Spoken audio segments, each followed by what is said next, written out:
Hey, everybody, welcome back to the Think Great Experience. I am so excited you're here today because I have a fellow author on the show with me today, and I can't wait to share what his book is.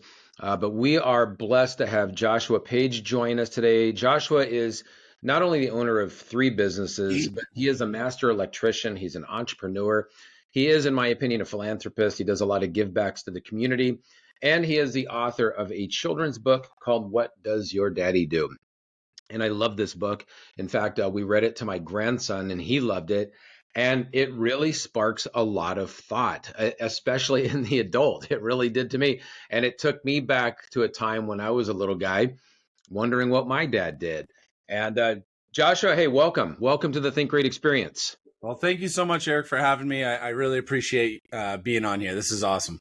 Well, I appreciate everything that you do. I know the first time we talked, you got me amped up. And so when somebody can get me fired up, I'm like, you got to be on the show. So you're just doing amazing things. And I would love for you just to share, at least in the beginning here, because I want to talk more about what's in this book, what it did to me. But how did you come about to writing a children's book about this topic? So the children's book, it was always something I was thinking about. And then really 2020, where the big bad thing happened in 2020, where it made us all kind of sit home for a little bit and didn't have much else to do. So that's when I wrote the book. And I started thinking a lot about my wife. My wife owns a big daycare center. I started thinking about her kids. And then I started thinking about all the speaking that I was doing at the high schools and career day fairs and all this stuff. And I was like, how can I make a bigger impact? Because I feel like I'm speaking to the, freshman, sophomore classes, but there's only like 15 or 18 kids in there. And I'm like, I don't know if I'm making a big enough of an impact. Yeah. So when I had that time in 2020, we shut down our offices for about 2 weeks. And I started thinking about my wife's kids. And I'm like, no, they're too small. And I'm like, I think it's too late to talk to high school kids. And I'm like, there's got to be like what age would be beneficial? And I'm like, you know what? I think fourth to sixth grade, because I was always thinking like seventh and eighth grade, we're going through puberty. It's like weird. It's like I like girls, I like boys. I don't really know what's going on with my body. And before fourth grade, like that's just too little. So I'm like, yeah, fourth to sixth grade, like that's really where I want to go. So I wrote it, and then I honestly shelved it. And I thought it was awful. I'm like, this is pointless. Like, we're not going to do anything with this. And then 2021 came, and I was like, you know what? I don't care what anyone says about this book. I can feel it in my heart that I want to push this out there. And selfishly, this book is a legacy of mine that I'll leave behind for when my kids get old. Yeah. So I'm like, I must put this book out there. And, So did you release it the way it was? Because at first you thought maybe it wasn't that great, and then did you enhance it? Did you make any shifts to it, or did you say no? I'm putting it out there the way I intended? Yeah, pretty much the way it Awesome. was, and the book's about career week at school, and that's pretty much how I came about with the idea because of all the career day speaking. And I actually I created a Google sheet of like all the cool things that your occupation does. And I sent it out on Facebook, and I was like, hey, can you guys share this? Right. So I had hairdressers and horse farriers and plumbers and tow truck drivers and like everyone. It actually went to like a couple of people in California, a couple of people in Florida, all filled it out. And one of the biggest things in there was just like they were so happy about the different tools that they get to use. Yeah. And they weren't that good at school. Like that's where I really came out to be. Like everyone kind of had the same opinion. And I'm like, all right. So once I got that feedback, which was like probably 30 or 40 people, I'm like, oh yeah, this is where it needs to go. Like we really need to get this book out there. I think that when you get feedback like that, it's so validating in the fact that you wrote the book. When people start looking at it as a tool, when people start utilizing it, quoting it, reading it to the kids, and you start to know you're making an impact. Yeah. So, okay, so when was it actually published? So it was published in 2022. Yeah, okay. July 2022. And for you as an author, and for starters, I love the illustrations. I don't know who did them, but they look great. Yeah. It was all part of with the publishing company. That's fantastic. Yeah, Yeah. it really pulls you in. I think the illustrations are great. And I know I want to spend a few minutes also talking about your strategy for writing a book, because I know a lot of people that listen to our show, they're very fascinated in possibly writing their own book someday, and they're very intrigued with how did you start the process.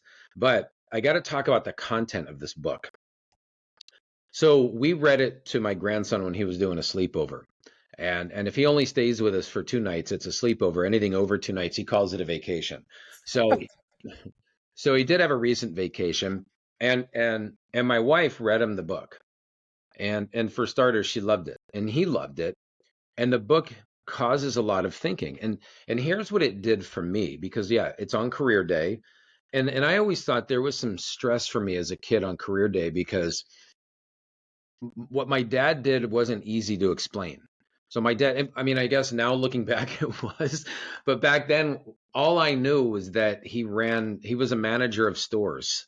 Okay. Um, but I didn't really understand what he did. Your book made me realize I should have asked better questions of my dad, but he also wasn't volunteering a lot of information back then. I'm sure he would have told me, but then I realized, I'm like, all right, I could say he was a store manager, but I didn't realize all the cool things that he did. And you mentioned that in there. And I really love that aspect of children getting to understand what their dad or their mom or their parents do, that they may not know it other than a title, right? Like my dad was Yeah. a manager, but I didn't know anything else. Not Yeah. until I Yeah. was older and found out the cool stuff. I love that you showed the tools that you use as an electrician, and how you impact people's lives, and how your son got so jacked up over it. What kind of feedback are you getting about the book? Well, first of all, I have to say, Eric, I've done a lot of podcasts. I've talked a lot about my book. I've been on TV. I've talked about this book in podcasts in Egypt and Paris and England. And I have never gotten the chills that I just did by you explaining this book. Like that It, was incredible. I don't even think anyone has dove into it as deep as you just did. That's really cool. it's powerful. I mean, you got adults thinking too. Yeah, no, that's really cool.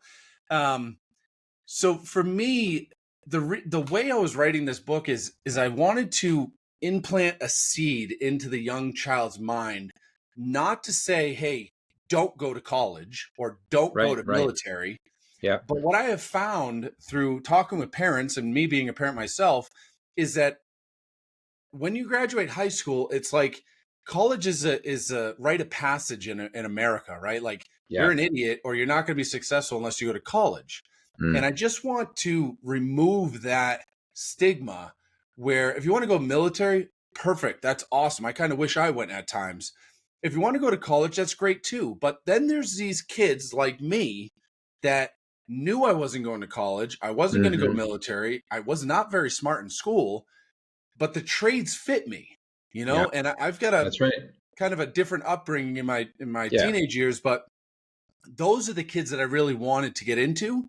And I have a feeling that in the trades, unless you have an uncle or someone, an yeah, aunt, whatever it is, as a family member in the trades, you normally don't know what a roofer does or an electrician or a that's plumber right. unless your parents have hired them. But even then, you're most likely going to be in school and you won't see them. So you don't even know what an That's right. electrician does until you have to hire them they know a police officer, a fireman, a doctor. Yeah, But do they really know any other professions? that's right. And Yeah. that was really what I wanted to get through with the book. I think what was really incredible there, first of all, you're a great advocate for the trades, and I'm a big fan of the trades. I believe you're right. There needs to be that other element there where there's possible military career, there's careers after college, but there's also careers after trade school. And I Yeah. mean, not only have you turned it into a career, you turned it into a seven-figure business. So people that are listening right now, we need more people promoting the trades to kids as another option for those kids that are going to be fit for that mold. And I think it's a great career choice. And you yourself are a role model for them. But I'll I, tell you, my favorite part of the book was that you were describing to your son what you do and how you help people, and you help make their pools work, right? Electricity is everything. And then his comment is that when he was sharing what you do, you can help people with Xboxes and fix Xboxes. I thought, hey, that's just brilliant right there, right? Like all these great things you do, but the thing that makes you the coolest is, you've got this ability to fix an Xbox for us, which yeah. is huge. Yeah. But Yeah. I think it's amazing what you've done. I think that this is a children's book that really causes adults to think as well, and then on top of it, causes children to think about this as a possible career path for them. So Yeah. awesome job on this. It's amazing. So the second book will be coming out, should be the end of April, which is What Does Your Mommy Do? We're already done, published. It'll be printing.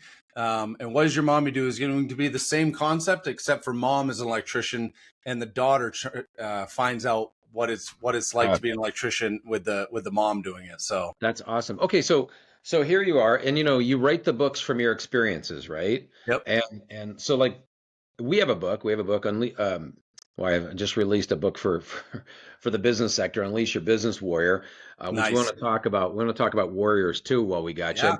yeah, But we released recently our own book. So we have The Big Adventures of Little Pickles. nice. And again, it's told from the perspective of my daughter. So my daughter and I wrote it. My son Brandon did the illustrations. So we kind of made it a family book. Oh, that's awesome. Yeah, and so we took it from the concept that my wife has had cancer 4 times, 4 different cancers. She died of cardiac arrest, came back after being gone for 15 minutes. All the things I shared with you I before, remember that.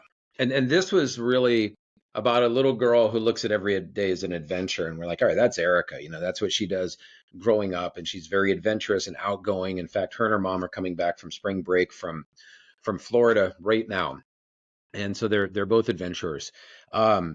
But I've thought about doing some follow-ups to the book. We've talked about it.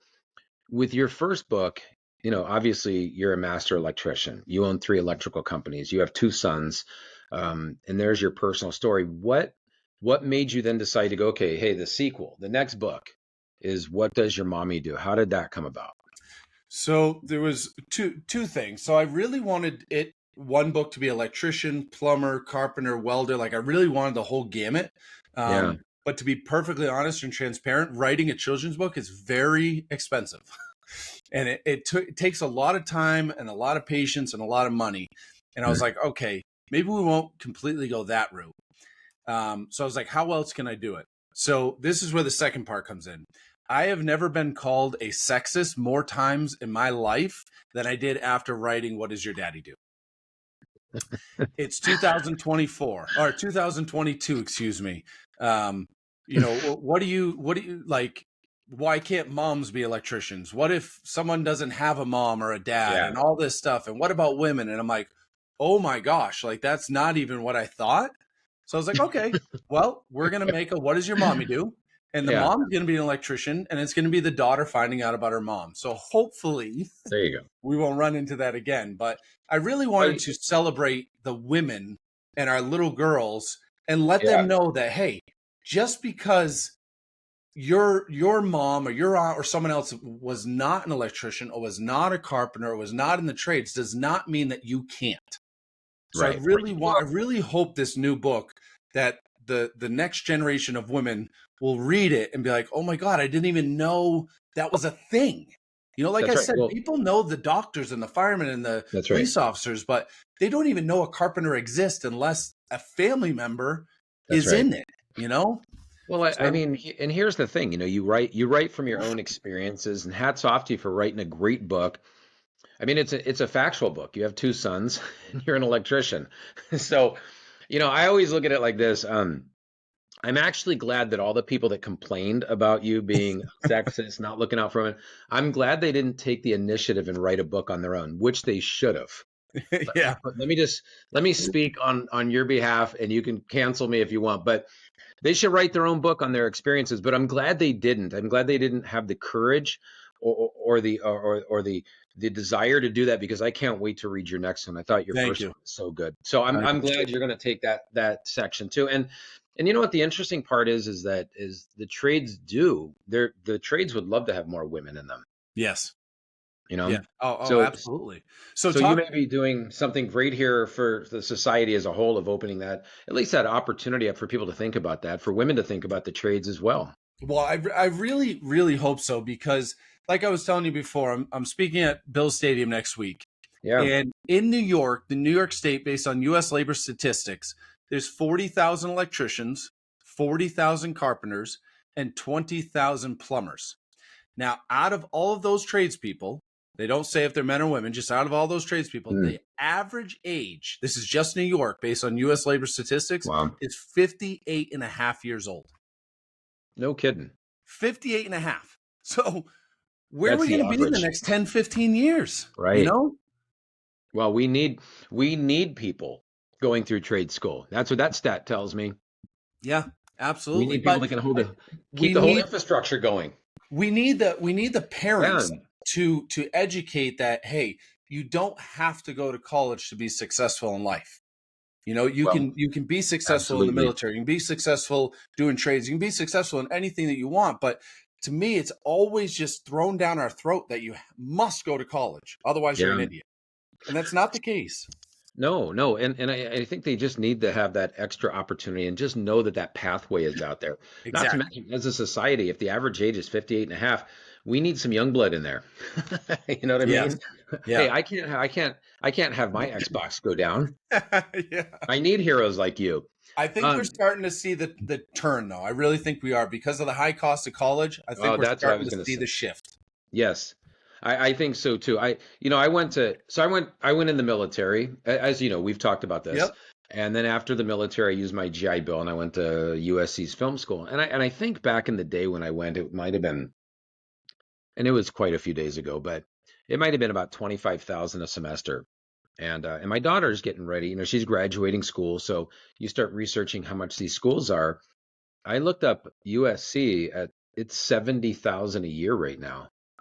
So it just that school alone, that's, over $250,000 of debt that you'll incur.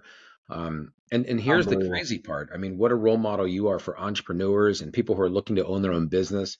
Here you have, you're a master electrician with a seven-figure business. So I hope everybody listening just really lets that sink in and helps to spread the word to these young kids that there's another path out there that's a very lucrative path, Yeah. and you get to be a superhero in people's pools and people's Xboxes and a role model to kids.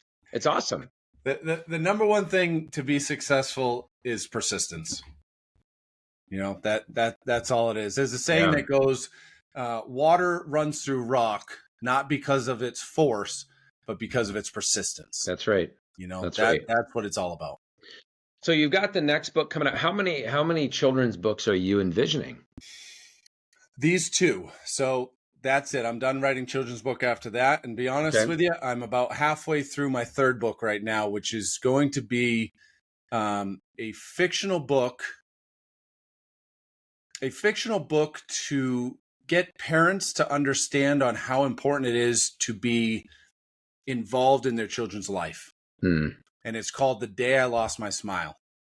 And I'm hoping to get that out into the hands by next year. And I think that's Okay. going to be a really, really good book. I'm really proud of the way it's going right now. It's not a children's book. I think the children's books will be done. But this next one, I think it's going to bring a lot of attention to parents, to coaches, to players, on how important it is to really be involved with your children's lives. Well, I was going to say you have a theme, and your theme, and I'll just paraphrase it from my perspective. You have a theme. You care about the family unit. You care about the parents. You care about the kids, and that comes out in everything that you say, and it comes out in everything that you're doing. Why do you feel you have such a strong focus on that? Because you've obviously had to invest a lot of time in building a business, time in writing the books, but I know everybody says family is important to them, but I always like to ask, why for you? Why is that so important for you? So when I was 13 years old, my mom died of cancer. Hmm. She was 37. My parents were divorced. I was forced to go live with my dad. Me and my stepmother never get along. I was suspended 3 times in school, my freshman year, my sophomore year, my junior Hmm. year. I ran away from my dad's house twice. And my junior year, I moved in with my aunt. And it was tough. You know, high school years were tough. Yeah. And the trades is what I think really saved me. Hmm. I've been with my wife since I was 18 years old, be 40 in a couple months. So we've been together for a long time. She's my Hmm. rock. I wouldn't be able to do what I'm doing without my wife. But I think that's probably why. Yeah. You know, it's my why is my family. You know, when someone says, Josh, you know, what are you all about? I'm a husband, a father, and an entrepreneur. And that's Yeah. truly who I am to my core. Almost like a triangle. If you can envision a triangle, the entrepreneur is the base or the foundation of the house. Yeah. Kids are in the middle, and you know, it might be an unpopular opinion, but my wife comes before my kids, because I without think us, that's right. there is no kids. I couldn't agree with you more. I think that the parents need to be aligned. When Yeah, they're not, I think it disrupts everything. You kids can feel the kids know it for sure, and it affects the kids. Some yeah. learn how to play the parents against each other. So we got to be careful there. Yes. Oh, absolutely, absolutely. But at the end Well, of the day, when your kids grow up and they go to college and they're gone, who's left? It's you and your wife. that's right. That's it. You A know. hundred And I percent. see a lot of divorce after those kids grow up and out, because there's nothing left. You know, they Well, didn't take themselves serious. They didn't take themselves first, yeah. and that's not good. That doesn't help anything. No. And I think, you and I are very similar in many respects, especially from pulling from our past to impact our future, right? So these things happen to us, but here we are putting them in books Yeah. and sharing them with people. And I got to ask, I know people are wanting to know whether it's the children's book or whether it's the fiction book. Um, how do you start your process off? Like everybody's got ideas. I mean, you've probably met. I know I have that. As an author, you meet people and like, oh, I want to write a book too. I felt they come out of the woodwork, and I Yeah. always encourage them to start. And I have some tactics. I say, well, here's how I do it. Yeah. But can you share anything on your process or system, your thought process, your mindset of when you're writing a book? Like, how do you start and how do you finish? Yeah, no, for sure. So the children's book, like I said, I was always going to these high school career days and speaking at them, and I wanted to make that bigger impact, but for a younger audience. So I was like, Yeah. you know, what could I do? And I'm like, wow, you know, career day. Why don't we make a career week, and then we'll just find out all the, again, the Mhm. cool things, because in the trades we're just dirty, you know, or we climb ladders. But it's like, how can I make that cool Yeah. for a kid? Like, oh, we get to play with tools, and we get to, you know, Yeah. work at water parks, and we get to climb ladders, and, you know, oh, you get to work on the light pole at my school. Like, then they can start, you know, okay, Yeah. that's really neat. Like, I just wanted them to fully understand that. So I just started writing about Career Week, and I just started going through the whole thing, and then I would go back and edit it, and then I had my aunt look at it, which any post I make on Facebook, she's always correcting me on my punctuation. So I had her look at We it, all and need a proofreader in our corner. yeah. Yeah. And then this fictional book, though, this one was tough. I fought resistance for about 2 months on it, because I Hmm. knew I wanted to write it. I talked about writing it, but I just could not get it out of me. I just couldn't. And then one night I was talking to a friend of mine. I'm like, how did you do it? Because he wrote a book, a very strong book about his teenage daughter committing suicide. Hmm. And I said, in that book, what is the voice that's reading? And he's like, what do Yeah. you mean? I said, well, I Yeah. personally read a lot of personal development books, Yeah. not a lot of fictional books. So when I read a book, it's my own voice in my head reading it. I said, when you wrote your book, whose voice was it? And he said, well, it was my voice talking about my daughter. And I was like, that's what I needed to Yeah. hear. So when I'm writing this book now, I need to, for me mentally, I need to figure out whose voice, when you read it as a reader, whose voice that was going to be.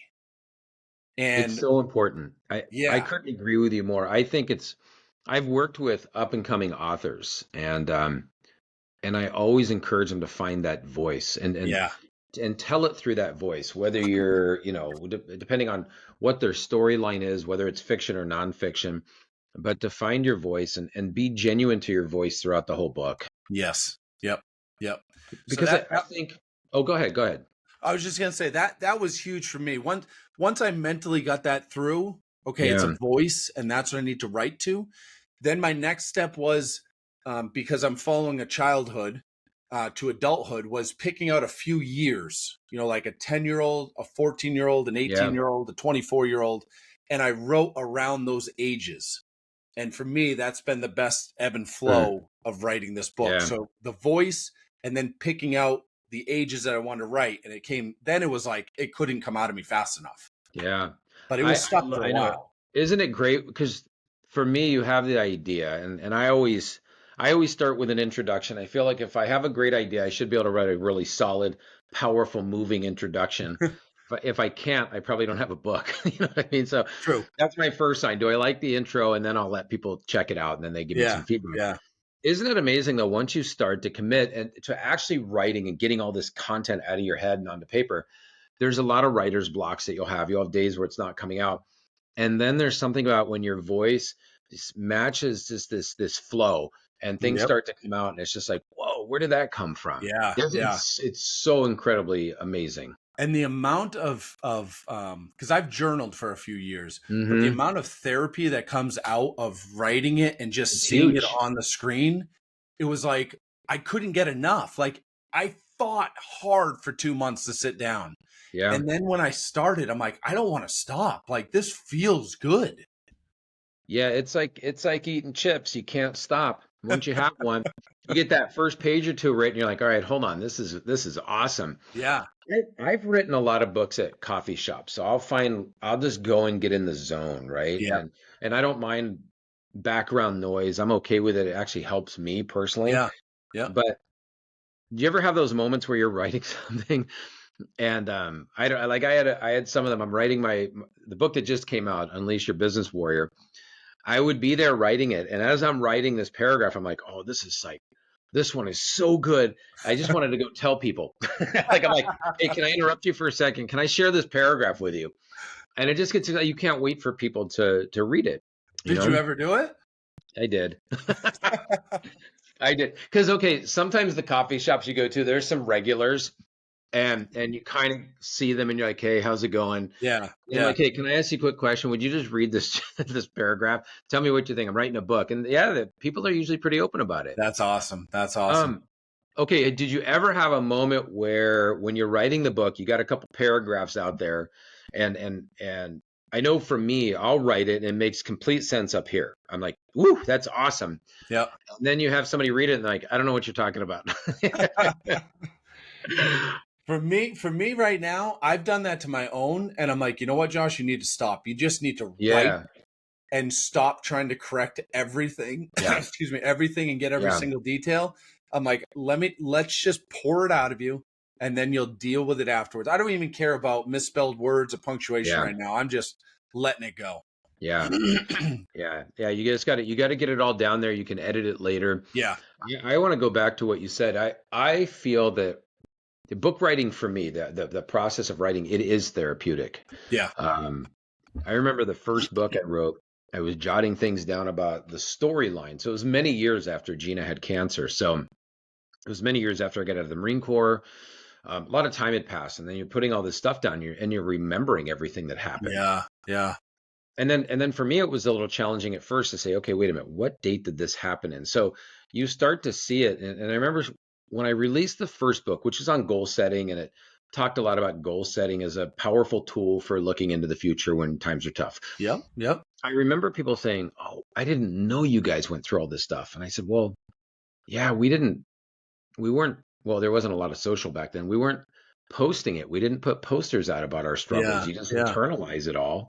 Yeah. And the book, I do feel it really helped. And I speak on our story now. So yes, I incorporate business tactics, but you have to infuse your story when you speak. That's what really captures the audience. And it was the book writing process that I feel helped me to become a better speaker. So something just happened to me last night. I'm not going to go into detail on the story because it's not my story, but there are times that I'll fight resistance because I tell my mom's story a lot. And Mhm. there are times where I'm like, okay, who cares anymore, Josh? Like, your mom died of cancer when you were 13. Like, big deal. But I've told that story probably 10,000 times. Yeah. So to me, it's losing the impact. But when other people hear it, it's impactful, right? So last night, something happened, and I found out about this woman was having an issue. And I was like, wow, like, her story compared to mine is like way worse. Like, who cares about mine anymore? But then I thought, I'm telling my story in the service of others. It's not to be selfish. Yeah. It's to help others understand that if they're going through the same struggles and issues, that it's That's right. okay. Yeah. It's humanizing it. But the woman that I talked to yesterday isn't telling that story. Hmm. So something bad happened to her, but she's not ready to share Yeah. that in the service of others. Yeah. So it's not helping. It's not helping other people where it could. That's So to right. me, telling your story in the service of others, not being selfish, not to brag, Yeah. not to boast or anything, like I'm sure when you were writing your story about your wife's cancer, like there was probably times that you couldn't finish it. Like you just had to Yeah. fight through writing it because it hurt. You know, you were brought Yeah. back to that time. But in Yeah. doing that, think about the impact that you've had on all of your readers because they're like, "Hey, I'm not the only one." That's right. You know, Well, or oh my yeah. god, like he's human, I'm human, like we both dealt Yeah. with the same thing. But if you never wrote that, you wouldn't have made the impact. Well, and to kind of to your point is even though we've told it thousands of times, they're hearing it for that first time. So it's brand new to them. Yes. And then it triggers in them all the things that they've faced too. And yeah, I remember sharing it for the first time. Sometimes I would have a hard time, that kind of that first year of launching my speaker business. Yep. You're trying to tell the story and you're like, geez, I'm getting choked up again. And then, when the cardiac arrest happened, then you're adding that to the story. And I'm like, Yep. geez, you tell it enough and then you start to get better at telling it without getting so emotional. But sometimes the energy of the audience, I will see them so locked in on what I'm saying, almost to Absolutely. the point where I feel like it's impacting them right there, or they're relating it to their own story. And then I start getting like choked up again. I'm like, geez. So even though it But it's happened many okay. years ago, what's But that? but it's okay because you're Yeah, human. yeah, it And is. And when you do that, you allow us to be human as well that's as right. the listeners. Well, I think it takes a lot of courage to share those stories and put it out there to help people. And that's why I share it. I want to let people know they can still accomplish things in life. Life continues to go on for those of us that are still here, and Yep. we've got to help support each other. And the gal that you were mentioning, at some point she may come around and look at it as, I always tell people I don't believe that things happen for a reason. I always say that I believe that you can make a reason out of things that happen, because I never like to downplay somebody's tragedy. A friend of mine had lost his son Okay. Yeah. right before he turned 8, and I just feel it'd be disrespectful for me to just say, well, it happened for a reason. But here's what he did is, That's a good point. I mean, I always say that, but I can because understand your side of it on that for sure. I look at it like some people don't make a reason out of something that happens, but when you decide to make a reason out of something that happens, then you can give greater purpose to Mm, your message. And yeah. I wouldn't have felt comfortable telling him, or even my wife Gina, just like, hey, it happened for a reason, Mm, and I know there's a lot of great intentions behind it, but the more I thought about it, I'm like, geez, there's so many people that these things have happened to, yeah. that what I hear, Josh, is that you took what happened to your mother and you have turned that into a reason to help other people. And for that, I mean, I salute you. That's huge. So I'm really impressed with you. You're very articulate. I can see you creating a mass following of people that want to be like you, not just in the trades, but also in your approach to life. Two things before, I mean, we could spend hours talking, and we may have to do a part two, but I wanted to ask you about your Iron Warrior Awaken, Yeah. and where you're headed with that. If you could just tell us a little bit about that, because here you're like me. We have we have children's books, and then we really love warriors. So I have a children's book and Unleash Your Business Warrior. You have a children's book and Iron Warrior Awaken. And I know you got a Facebook page on that. Can you just tell us a little bit about that? Yeah, so Iron Warrior Awaken is really to help men and women to live with passion, find your purpose, and become the best version of yourself. And It's this awesome. all started from the husband, father, entrepreneur title that I gave myself. Hmm. So back in 2017, 2018, I was running the business for 6, 7 years now, just running hard. I would be in the office at 4 o'clock in the morning. I wouldn't leave until I heard the gunshots out in the city at 9:30 at night. Yeah. And I would dress up because I thought as a business owner, I should dress up. And then I Hmm. thought my employees would think that I wasn't good enough because I wasn't wearing work boots. So then I wore work boots. And then like I was trying to Yeah. be someone that I wasn't just for everyone else.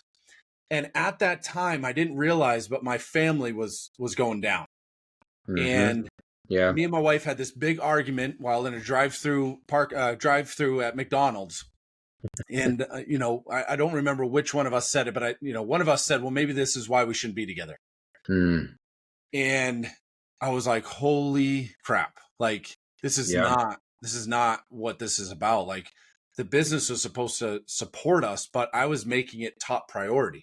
Yeah. And after that, I started reading books and started, doing all these things. And that's when I made that paradigm shift that That's awesome. I'm doing this wrong. I was doing business, kids, and wife. And I was like, all right, no, we're going to flip this sucker. And now it's wife, kids, and entrepreneur. There you go. So husband, wife, husband, father, entrepreneur. Yeah. And that's really what awoken me to become the man I am today. And that's why as a warrior awaken, it was just like this awakening inside of me that I knew I wanted to be more than just the electrician, right? Like Yeah. I always looked at cops, like everyone thinks of a cop. And it's like, this is a normal human being in a uniform. That's right. Like there's no difference between him or her. That's right. They still have our same issues that we do. So for me, I always had this title of electrician or contractor on me. And it's like, no, I'm more than that. Like that's my profession. But I'm a husband and I'm damn proud of it. And I'm a father and I'm damn proud of it. Yeah. And I'm an entrepreneur, but only because that's the base of this foundation holding up the rest of my family. I think it's so important to have those priorities. I think the biggest problem in most people's lives, they're not prioritizing correctly. Yes. And if they just moved things around, they made some slight, I always say minor shifts lead to major results, right? So if you can just make some of these minor shifts and prioritize the correct way, I think so many people would find so much more joy and just satisfaction in life, and they'd impact the people around them just like you're doing. Absolutely. So, I totally agree. And I think there's too many that are just kind of going through life like, hey, this is what happened to me. So, I lost my job, or I have this job, or I only make this amount of money, or I have to go to this meeting, so I missed my kid's baseball game. It's like, do you really? Like, this is your life. Like, you only get one chance. My mom died at 37. I'm 39 now. I've lived longer than my mother ever has. Yeah. And I mean, you only get one. That's it. That's right. I think your approach on that is it's a message that people need to hear. And speaking of messages, I got to ask you. I know that you do some speaking now. We've talked about sharing the stage, getting two warriors on stage. I mean, I don't know if the world's ready for that. Honestly, we got to get them amped up on this. But tell us a little bit about, what do you speak about currently, and where are your goals for your speaking? Yeah. So currently I speak a lot about the trades with high schools, and speaking at Buffalo Bills Stadium, and all awesome. that with getting kids involved with the trades is a huge passion of mine. And then getting on stage and really speaking about the threes, the living life of passion, the finding your purpose, and just becoming the best version of yourself is really what I want to get on stage more to speak about. That's the fire in my belly. That's where I know I'm going to make the biggest impact. That's what I live and breathe, especially the husband, father, entrepreneur. That's truly, truly where I am. And Erik, I got to say, and I want to make sure I get this on before. I had a phone call that was one of the worst phone calls I've ever had in my life. Like, I literally spent 30 minutes thinking I'm never going to get this time back, and I hate life right now. Like, I couldn't stand it. That wasn't our phone call, was it? No. Just kidding. No, but then you called like 15 minutes later, and we spoke for like 45 minutes, and I'm like, oh my gosh, there is a God. Like this dude gets it. Like this is a real deal. And I've told everyone about that conversation. I'm like, dude, That's this guy, awesome. Erik, was in the military. His wife died. Like, shit, I was just like blown away by you, man. Like, seriously. And well, thank you. You are a rock star, because you completely changed my day that day. I was like, I can't have another phone call like this again. And when you called, it was such a breath of fresh air. It truly was. And and I'm so inspired by you and your wife, and just the companionship and the strength behind you guys to continue through. And I couldn't even imagine the stuff that you went through. I think it was 9 months after you got married, or Mm. 6 months your wife got diagnosed the first Yeah, time. yeah, right around 10 months. 10 months, Yeah. I mean, almost just to the day. Yeah. unbelievable. And the strength behind that woman, I couldn't even imagine. I mean, just Yeah, unbelievable. she's amazing, and we just had in October, so 4 or 5 months ago, we had our 25-year anniversary. So we're Unbelievable. just very, very, Congratulations. very, very blessed. We're very excited about life and doing things together and making an impact together. And Yeah. sometimes you just got to take that story, and it's challenging for her too. She doesn't like the spotlight, so when we go to events, she always asks me not to call on her, which of course, when you've been married as long as we do, I call on her. But people love meeting her because the fact that she's here, it just gives so many people so much hope to people. Oh, And absolutely. and I think people just have to embrace the role. And you've done a great job of quantifying what your message is. And I think it's so important and so needed. And I do know that we'll be sharing the stage at some point soon. I have plans for that. We're gonna make a warrior impact around the world. Awesome. Because it's always great to team up. I think one of the things I learned in the military, it's not like the movies, right? Where a lot of times the military guys are portrayed like the Rambos or the Commandos, which are Yeah. awesome, by the way. I love those movies, but it's always a one-man wrecking crew. Yeah. Yeah. Yeah. And it really isn't like that. You're always part of a team, even down to a four-man fire team, and so Yeah. um the team side and surrounding yourself with the right people who look out for the people to their left and to their right. There's more of a message that's needed on that. And I'm I just agree. excited about the world getting to know Joshua Page. That's what I'm excited about.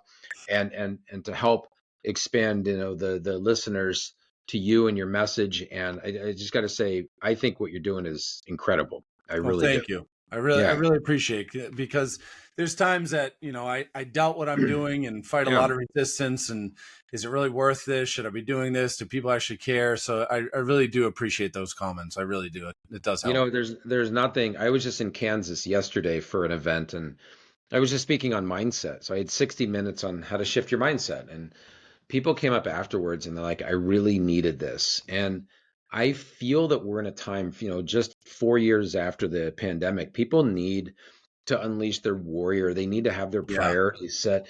They need to know how to level up. They need to know how to take some steps forward, because it's been a long haul for a lot of people over the 4 years. So it I has. think your message is amazing, and I'm happy to be on the journey with you as you launch this message globally. I mean, more people need to hear it. So let me just ask you this: if people want to get in touch with you, how can Yep. they reach out to you, find more about everything you're doing, get in touch with you to come speak at their organizations? Yeah. So ironwarriorawaken.com. We're getting going on that website. Joshua Page on Facebook. I'm on Instagram. I think it's actually JP Iron Warrior on TikTok. I can't remember my exact handle on that one. I have to look that one up. But I am on TikTok as well. I'm not super strong on TikTok, but there is quite a few reels where we talk about different things, short Yeah, little tidbits, to learn and whatever else. And we also have a YouTube. So as well, awesome. we're on YouTube as well. And What Does Your Daddy Do is out now. What Does Your Mommy Do is coming out. And then The Day I Lost My Smile will be out next year. And that one, I think, is going to blow people away. I think I'm really proud of that one. Josh, you are blazing a trail. I mean, that people are going to follow, and I'm excited to be on that pathway with you. And I know we're going to team up and do some ultimate warrior. I don't think we can use that name, but you know what I mean. um, but I just wanted to say thank you on behalf of all of our listeners. I want to thank you for being on the Think Great experience and sharing your story and your process for becoming even greater. Thank you, Eric. I really do appreciate it. And I appreciate the friendship as well. Thank you. We'll have you back on soon. Excellent.